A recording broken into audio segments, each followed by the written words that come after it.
December 1946, Germany. The ruins of a defeated nation stretched across a frozen landscape. In occupation headquarters across the American zone, typewriters clacked as clerks processed the latest directive. Marriages between American servicemen and German women were now permitted. Commanders had expected order.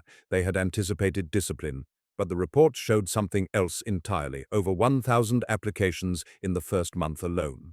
While official policy spoke of denazification and collective guilt, soldiers had already made their choice. In mess halls and military offices, German women worked alongside their occupiers, serving meals and translating documents. Some had been members of the Nazi Party, others had watched their brothers die on the Russian front. Yet here they stood, filing paperwork for permission to marry enemy soldiers. This was not the occupation anyone had planned. This was the beginning of something unprecedented, the transformation of enemies into families. When General Dwight D. Eisenhower issued the non-fraternization policy in September 1944, the directive was clear and unambiguous. American soldiers were forbidden from mingling with Germans upon terms of friendliness, familiarity, or intimacy. No handshakes, no conversations, no entering German homes.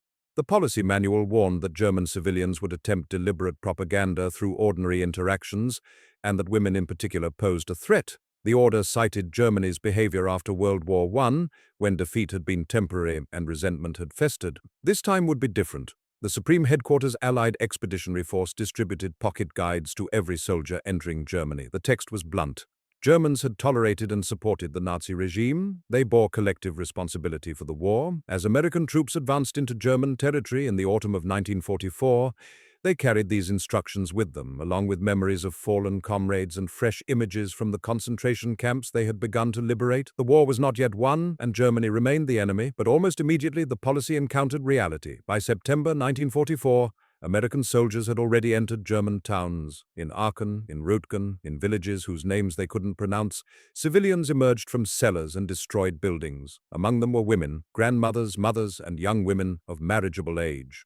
The German military had conscripted most men of fighting age, leaving behind a predominantly female population. These women appeared in doorways, offering bread and apples. Children approached tanks, curious rather than hostile. The New York Times published photographs within days of Eisenhower's order. The images showed American soldiers surrounded by German civilians, sharing rations, accepting food. President Franklin D. Roosevelt saw these photographs and sent word to Eisenhower that they were objectionable. The fraternization ban was failing before it had properly begun. In letters home, soldiers wrote about the disconnect between the official policy and what they encountered. One infantryman confessed that German women were driving me nuts. Another noted that for a pack of cigs, candy bar, you can get anything in the books. Military police struggled to enforce the ban. The rapid advance of Allied forces left them stretched thin across occupied territory. In towns where American units remained for weeks or months, relationships formed despite threats of $65 fines or court-martial. MPs who arrested fraternizing soldiers were known to return later to continue the encounters themselves. The policy, designed to maintain a clear line between occupier and occupied, was dissolving in the face of human connection and the basic loneliness of young men far from home. By the time Germany surrendered on May 7, 1945, the non-fraternization policy had become the military's worst-kept secret. In June 1945, Eisenhower relaxed the prohibition against speaking with German children. In July, conversations with German adults became permissible in certain circumstances. Soldiers called it the fraternization order, not because it prohibited fraternization, but because it finally acknowledged what had been happening all along. Yet one restriction remained absolutely firm. Marriage between American servicemen and German women was forbidden. The Geneva Convention of 1929, ratified by Germany in 1934, established rules for the treatment of prisoners of war. Western Allied POWs received protections that Soviet prisoners did not. They could be assigned to work alongside German civilians in factories and farms, particularly as the war depleted Germany's labor force.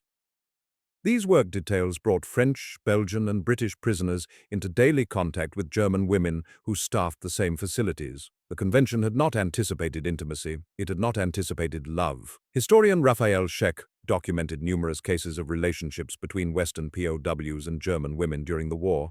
These were not casual encounters, but sustained relationships, often formed over months or years of proximity. French prisoners worked in German factories, Belgian POWs labored on farms, British soldiers, captured in the early war years, found themselves in German work camps where they interacted regularly with civilian workers. The women were often young, with their own men away at the front. The prisoners represented something foreign, sometimes exotic, and occasionally a means of survival in increasingly desperate times. The Nazi regime viewed these relationships with fury. In 1943, a POW caught with a German soldier's wife faced transfer to a penitentiary and forced labor.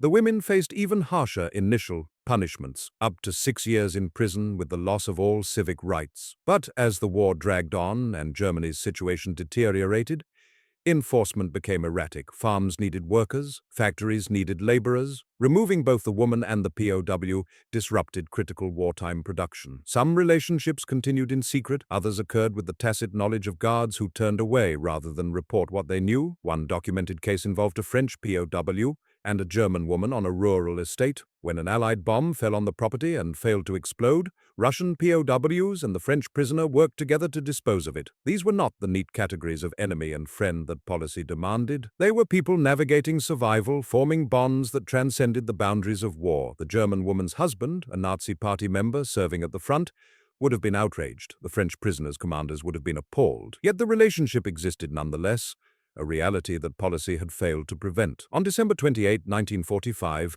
the United States Congress passed Public Law 27-1, known as the War Brides Act. The legislation permitted foreign spouses and minor children of American military personnel to enter the United States as non-quota immigrants. The quota system, established by the Immigration Act of 1924, had severely restricted immigration from many countries. War brides would bypass these restrictions entirely. "I think this is the least we can do for the men who fought our wars overseas," Senator Richard Russell of Georgia said during floor debate.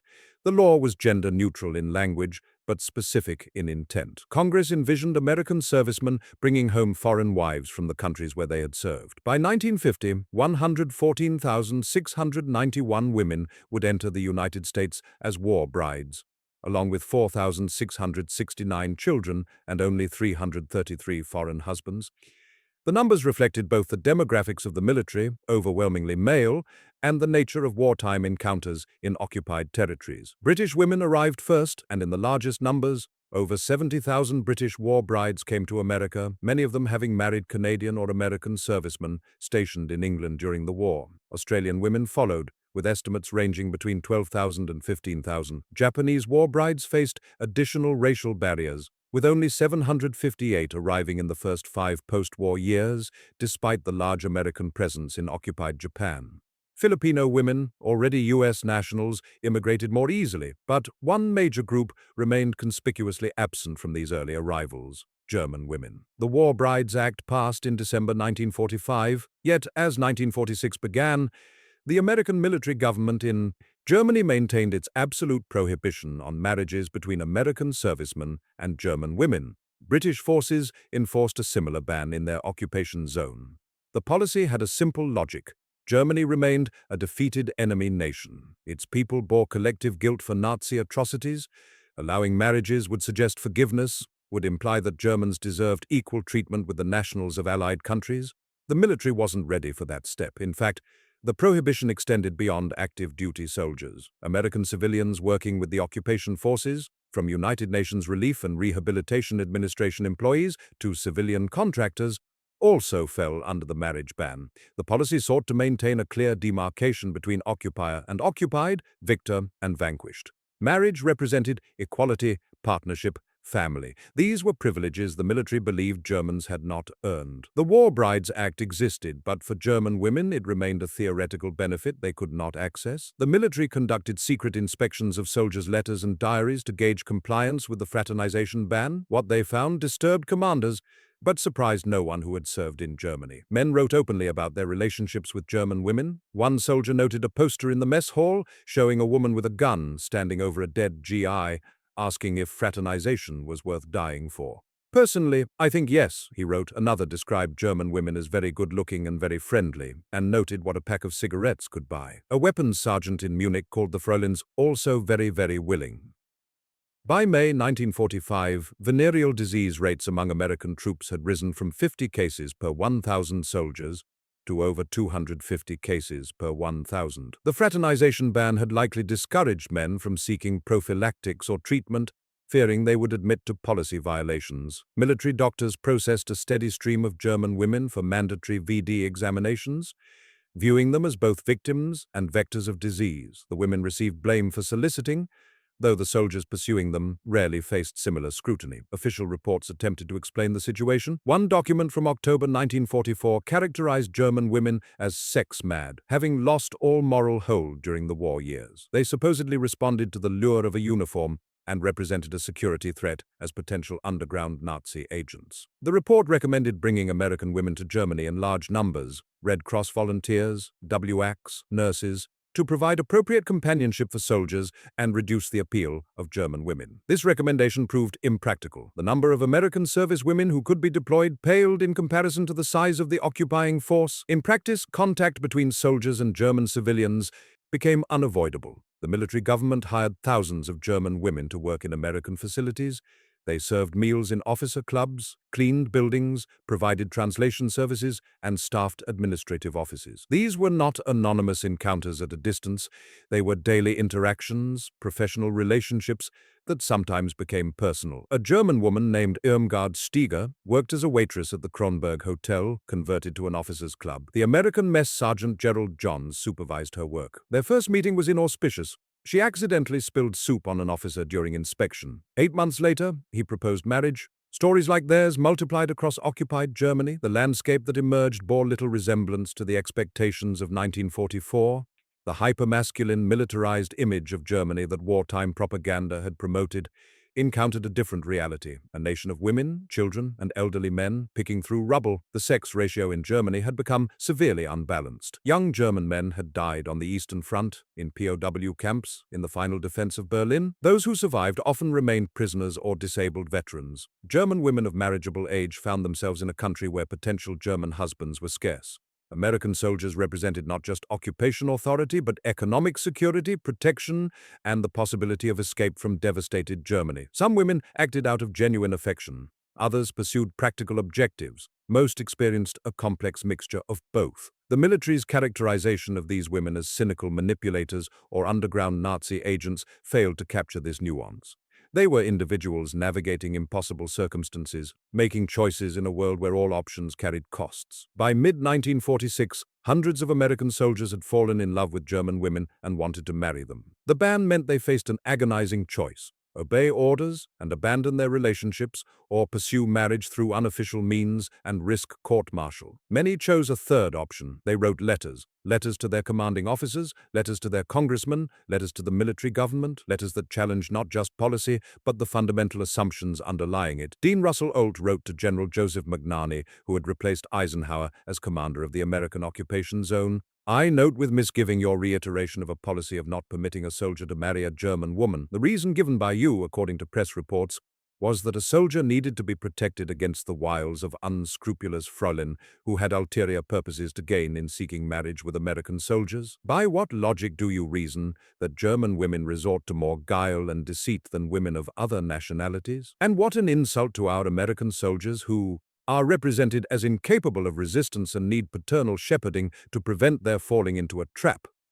Other letters invoked religious grounds. Marriage was ordained by God, these writers argued, and the military had no authority to prevent it. Some appealed to American values of individual freedom and the right to choose one's spouse.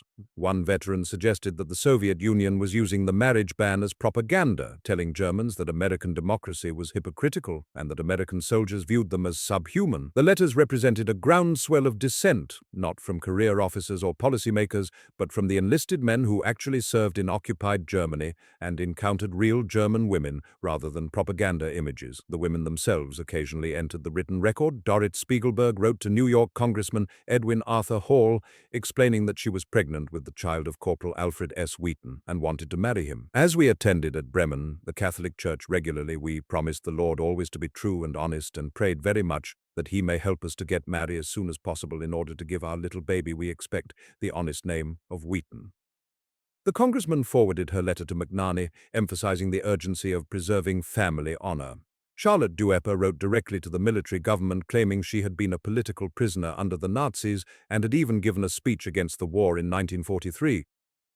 "I think that is the very difference between German and German victims of Nazism, isn't it?" she asked. Her letter attempted to create a distinction between good Germans and bad Germans, suggesting that the military should permit marriages to the former while maintaining restrictions against the latter. This distinction appeared repeatedly in soldiers' appeals. They described their fiancés as anti-Nazi, as victims of the regime, as women whose families had never joined the party. Sometimes these descriptions were accurate. Often they were wishful thinking or deliberate obfuscation. Many German women who sought to marry Americans had complex relationships with the Nazi period: fathers in the Wehrmacht, brothers who died on the Eastern Front, mandatory membership in Hitler Youth organizations. Irmgard Jackie Stieger had belonged to the Bund Deutscher Mädel, the female branch of Hitler Youth.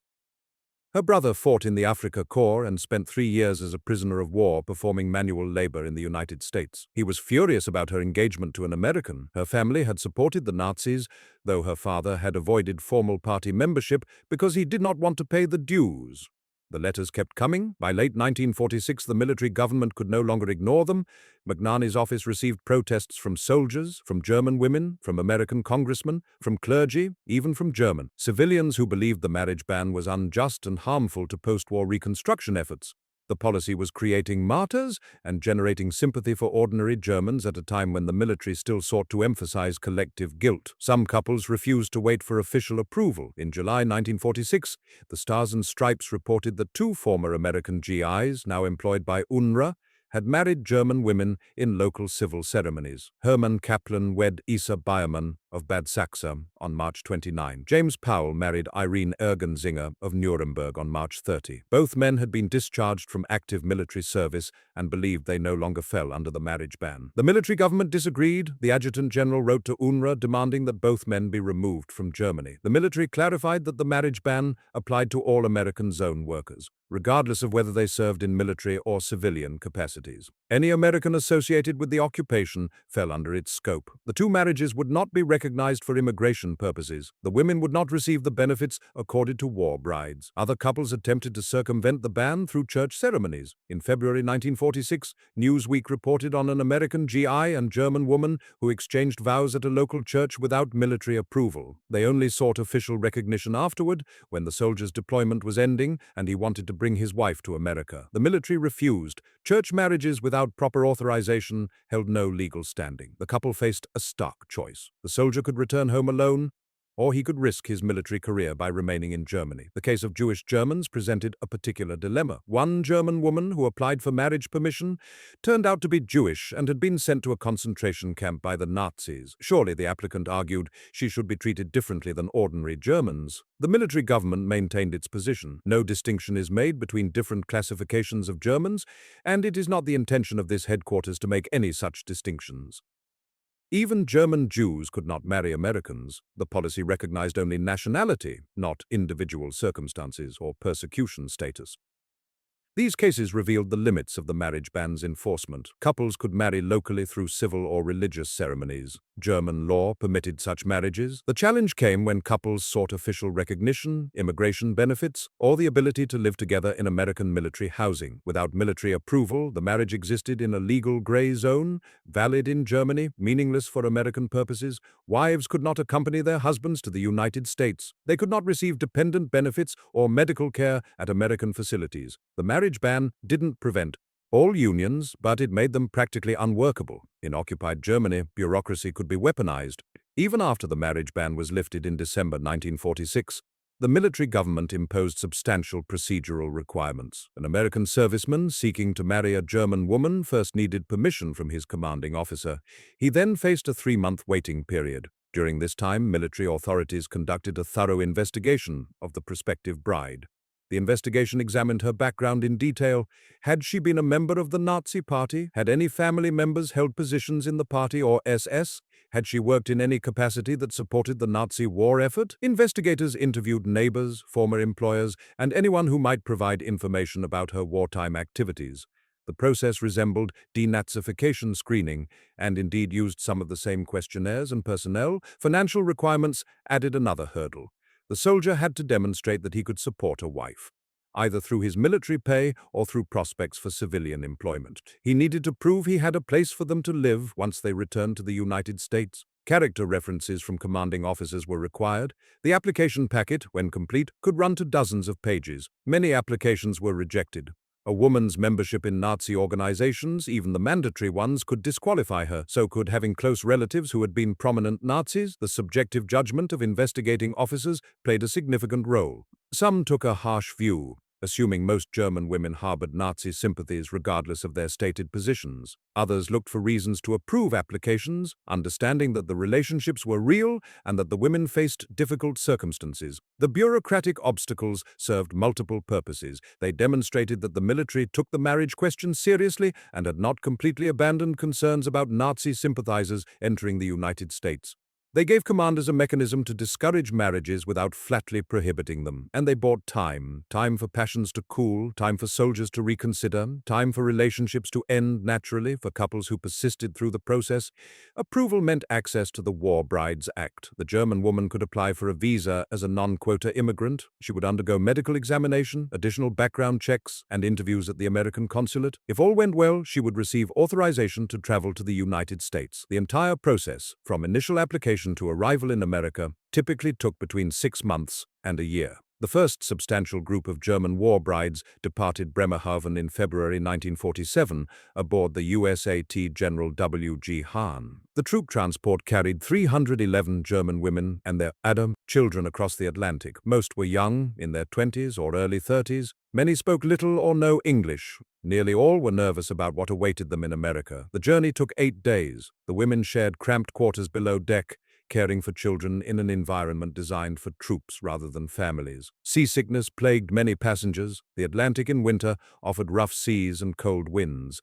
But for the women who had survived the war's devastation, survived years of British and American bombing, survived the Soviet advance and occupation, the discomfort of an ocean voyage seemed manageable. On board, the women formed their first community as German war brides. They shared stories about their American husbands, about their hopes for their new lives, about the Germany they were leaving behind. Some had lost everything: homes, family members, their entire former lives. Others left behind parents and siblings, uncertain if or when they would see them again.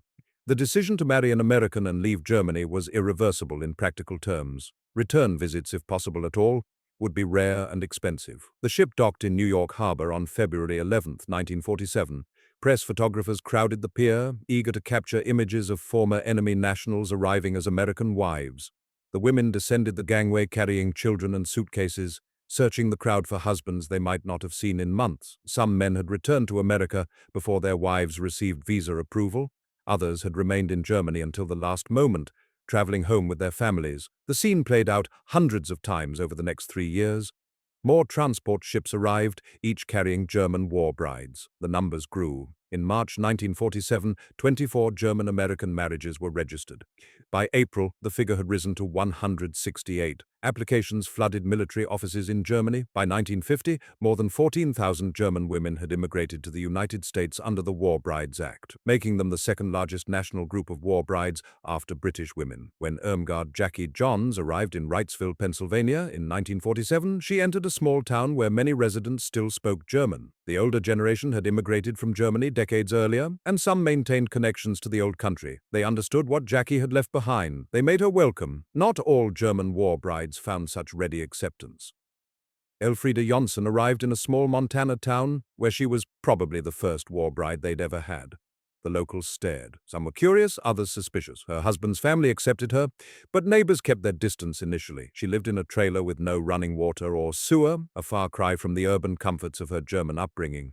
Eva Pfeiffer came from Dresden, a city of culture and activity. Her husband had told her he lived on a farm in Iowa, but she wasn't prepared for rural America in 1948. "I did not know that they had no electricity at the time," she recalled decades later. "Howard's parents had water until we moved to work his uncle's farm. No water, no toilet, everything outside."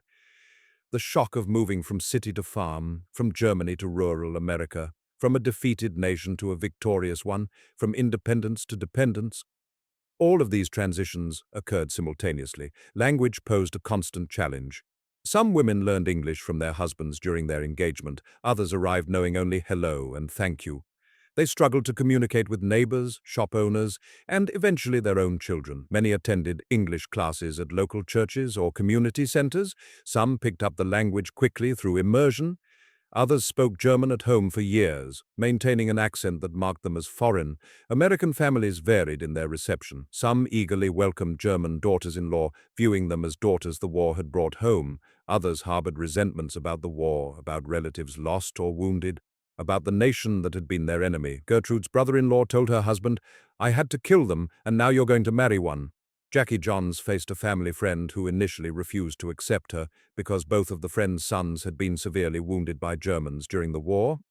Only after Jackie proved herself as a competent wife and productive community member did the friend apologize and accept her. The women navigated these tensions through persistence, through adopting American customs while maintaining some German traditions, through demonstrating their worth as wives, mothers, and neighbors. They joined local churches. They volunteered for community organizations. They raised American children. Gradually, most found acceptance.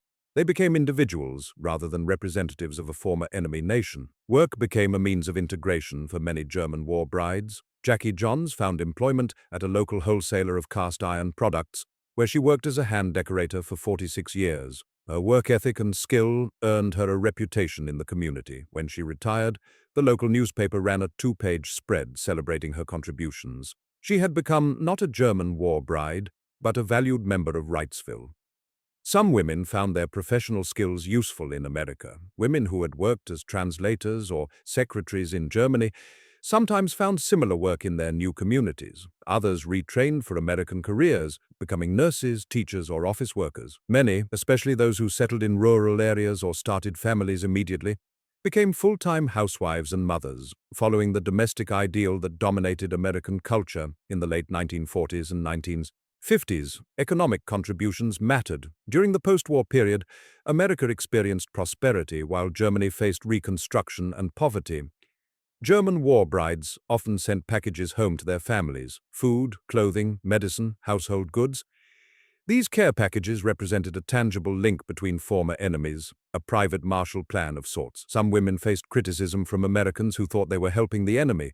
Others received community support for their efforts to assist family members in devastated Germany. Rosemary Dunn, wife of a Harvard Law School student, organized an emergency shipment of streptomycin to save sick children in her hometown of Heidelberg after receiving a letter from her mother describing a disease outbreak. She mobilized Americans to support her cause, leveraging her position as a respectable American wife to help German children. The case received sympathetic newspaper coverage, demonstrating how individual German war brides could bridge the gap between their two countries. Not all stories involved success or acceptance. In Pasadena, California, Isolde Thorne lived with her husband on a meager $105 a month GI educational allowance. Despite her own poverty, she sent regular food packages to her family in Germany. In 1949, she was caught shoplifting $1.50 worth of food from a grocery store. The case came before a judge who, understanding her circumstances, suspended her jail sentence unconditionally. The community's sympathy extended not just to Isolde, but to her family in Germany,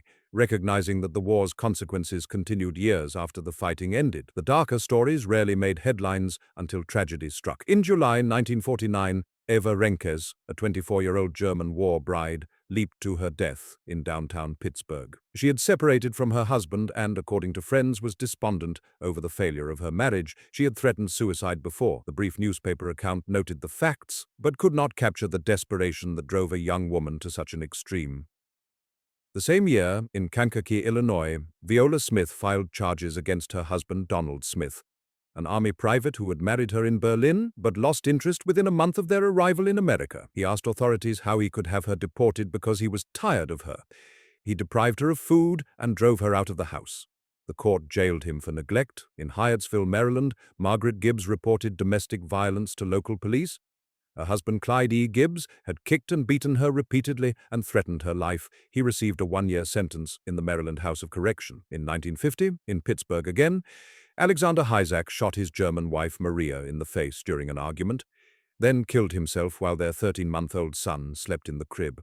It's a tragic end to a wartime romance, the police detective commented. These cases revealed the vulnerability of German war brides. They had left everything familiar: family, language, culture, support networks. They depended entirely on their American husbands for housing, money, legal status, and social connection. If the marriage failed, they had few options. Return to Germany was expensive and often impossible. They had no family in America to provide support. They faced language barriers, limited employment prospects, and the stigma of both being foreign and being divorced. Domestic violence, in an era when such issues rarely reached public attention, left German war brides particularly helpless. American wives in abusive situations could potentially rely on family networks or community resources. German war brides often could not. They feared deportation if they left their husbands. They worried about losing custody of their children, who were American citizens while they were not. The power imbalance inherent in these marriages, citizen and non-citizen, native and foreigner, familiar with the system and completely at sea, created conditions for exploitation. The military's original concern had been that German women would manipulate American soldiers. In practice, the vulnerability often ran in the opposite direction. The heteronormative gender roles that German war brides had embraced to gain acceptance, dutiful wife, dependent spouse, grateful immigrant, left them exposed when marriages turned abusive or simply failed. They had sacrificed independence for security, but that security proved contingent on their husband's goodwill. 5 years after arriving in America, German war brides became eligible for citizenship. The naturalization process required English language proficiency, knowledge of American history and government, and a demonstrated commitment to American values. For women who had fled Nazi Germany, who had married American soldiers, who had spent half a decade building lives in communities across America, citizenship represented the final transformation from enemy to American. The ceremony itself was emotional. John Hanson, a British war bride who became a naturalized citizen in 1951, described the weight of the decision. She was renouncing her British citizenship, the identity she had carried since birth. German war brides faced a similar reckoning, though with different emotional valence. They were renouncing citizenship in a nation that had been destroyed, that had committed unthinkable atrocities, that many of them had complex feelings about. Yet it was still their homeland, still the place where they had grown up, where their families lived, where their memories resided. Citizenship brought tangible benefits. As American citizens, they could vote, own property without restriction, and most importantly, could not be deported. The fear of deportation had haunted many German war brides, particularly those in troubled marriages or those who worried about their Nazi-era associations. Citizenship provided security. They were Americans now, with all the rights and protections that status entailed. By the mid-1950s, German war brides had scattered across America. Some settled in large cities, New York, Los Angeles, Chicago, where they could find other German immigrants and maintain some connection to their language and culture. Others lived in small towns and rural areas, fully immersed in American life with little access to German community. Most fell somewhere in between. They formed support networks. British war brides had established clubs and organizations to help each other navigate American life. German war brides did the same, though more quietly. In some cities, they met regularly at recreation centers or churches, bringing their children and sharing experiences. These gatherings provided practical help, advice about American customs, information about resources, emotional support from women who understood the particular challenges of being a foreign wife in post-war America. They also provided a space to speak German, to share memories of home, to maintain some connection to the identities they had left behind. On August 31st, 1997, Gerald and Irmgard Jackie Johns celebrated their 50th wedding anniversary in Wrightsville, Pennsylvania. He had served in the Army during World War II and worked for the Postal Service for 30 years after returning home. She had worked as a hand decorator for 46 years and was beloved in the community. They raised 2 children and 6 grandchildren. Both attended the local Methodist church and were, by all accounts, a typical American couple. But Jackie's journey to this anniversary had been anything but typical. Born Irmgard Stieger in Schönberg in Taunus, Germany, she had lived through the Nazi period as a young woman. She belonged to the Bund Deutscher Mädel because membership was required. Her brother fought in the Afrika Korps. Her family supported the Nazi regime,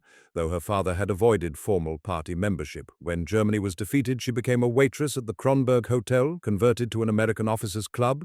She met Gerald Johns when she accidentally spilled soup on an officer he was inspecting. 8 months later, he proposed. Their marriage in 1947, after the ban was lifted but while application requirements remained strict, began the transformation of Irmgard Steiger from enemy national to American wife. When she arrived in Wrightsville, Gerald's family friends included a woman whose 2 sons had been severely wounded by Germans during the war.